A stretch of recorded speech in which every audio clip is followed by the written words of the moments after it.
Hello, welcome to unfiltered.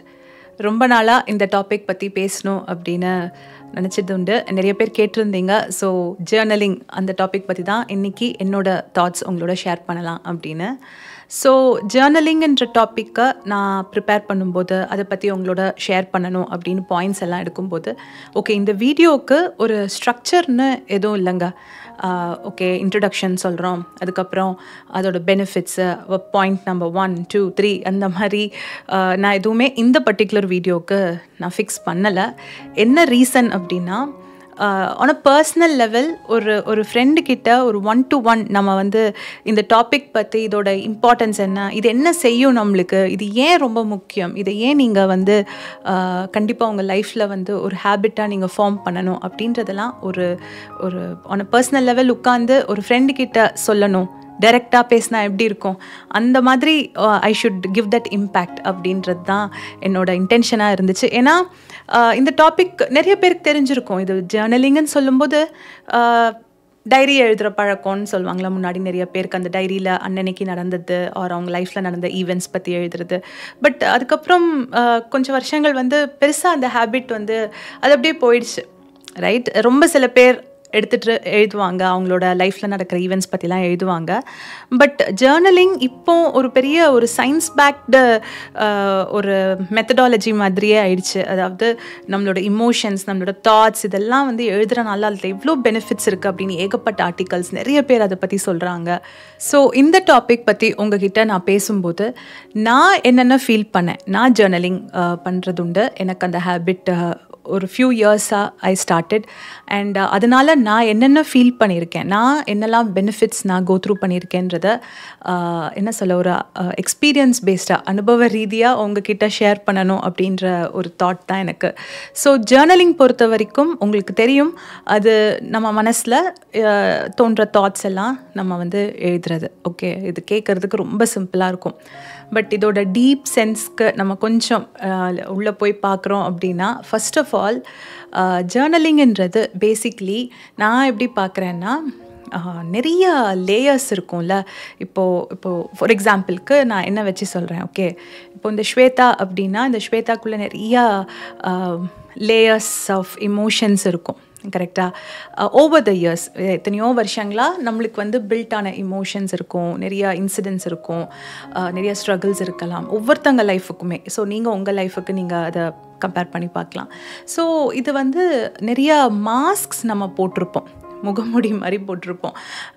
So அந்த masks எல்லாமே வந்து எடுத்துட்டு நம்ம யார், நான் யார், எனக்கு எது முக்கியம், எனக்கு என்ன வேணும், நான் எதை விரும்புகிறேன், எனக்கு எது பிடிக்காது. ஸோ இந்த மாதிரி நம்மளோட இமோஷன்ஸ் ஒவ்வொன்றும் வந்து அதை அன்கவர் பண்ணி அதுக்குள்ளே என்ன இருக்குது அப்படின்னு பார்க்குற ஒரு மிகப்பெரிய ஆப்பர்ச்சுனிட்டி இந்த ஜேர்னலிங் ஹேபிட் நம்மளுக்கு கொடுக்கும். ஓகே, சரி. இப்போது ஹேவிங் செட் தட், ஸோ ஜேர்னலிங்ன்ற ஹேபிட் நம்மளோட தாட்ஸ் தானே நம்ம எழுதுகிறோம். அதில் என்ன பெரிய ஒரு மேஜிக் இருக்க போகுது அப்படின்னா, இது வந்து நம்ம எழுதும்போது அதோட ஹோல் எக்ஸ்பீரியன்ஸே நம்ம மனசுக்குள்ளே வந்து நிறைய ரூம்ஸ் இருக்குதுன்னு வச்சுக்கோங்களேன். ஒவ்வொரு ரூம் அப்படியே இருக்குது.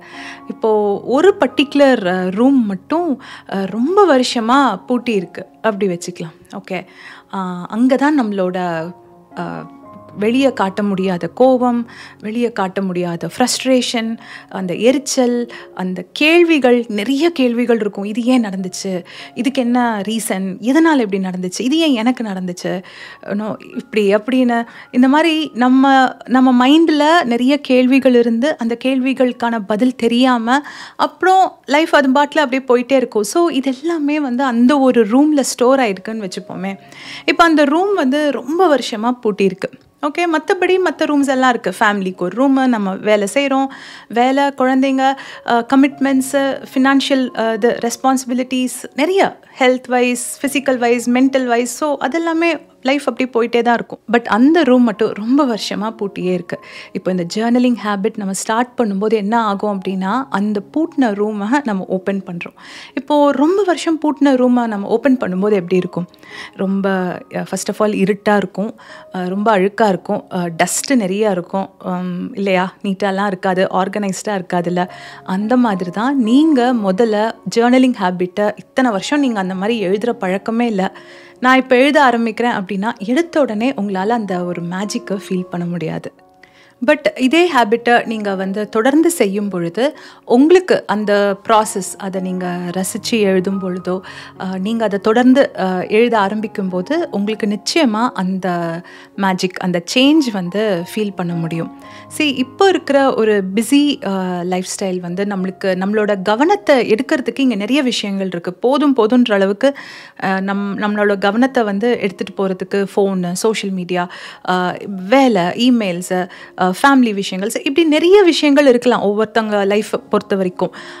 பட் நம்ம ஒரு சான்ஸ் எடுத்து நமக்குள்ளே போய் ஒரு ரிஃப்ளெக்ஷன் மாதிரி நமக்குள்ளே போய் நம்மளோட இமோஷன்ஸோட ஒரு 10 நிமிஷம் உட்கார்ற மாதிரி, நீங்கள் உங்களோட ஒரு 10 நிமிஷம் உட்கார்ற ஒரு ரொம்ப ரொம்ப ப்ரெஷியஸான அந்த ஒரு டைம் தான் ஜேர்னலிங்.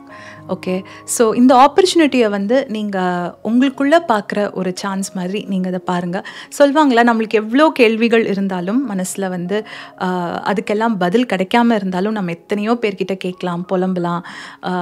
பட் ஜேர்னலிங் பண்ண ஆரம்பிக்கும் போது அது வந்து அப்படியே நமக்குள்ளே பார்க்கும்போது அந்த கேள்விகளுக்கெல்லாம் பதில் இல்லாட்டி கூட நமக்குள்ளே எங்கேயோ ஒரு கிளாரிட்டி, ஏதோ ஒரு நிம்மதி, ஏதோ ஒரு ஃபோக்கஸ் நிச்சயமாக வருது.